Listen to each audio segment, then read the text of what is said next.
Tirupati municipality TTR విషయంలో జరిగిన అవినీతిపై విచారణ చేస్తున్నామన్నారు మంత్రి నారాయణ. అయితే టీటీఆర్ విషయంలో రూపాయి అవినీతి జరిగిన ఏ శిక్షకైనా తాము రెడీ అని భూమని కరుణాకర్ రెడ్డి కౌంటర్ ఇచ్చారు.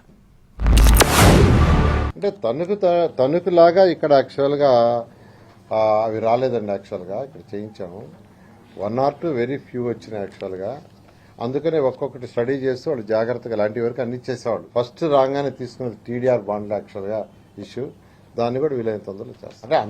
అంటే బాండ్స్ జరిగిన మాత్రం స్టేట్ అంతా జరిగినాయండి. స్టేట్ అన్నింటిలో హైయెస్ట్ జరిగింది ఎక్కడంటే జరిగింది తణుకు.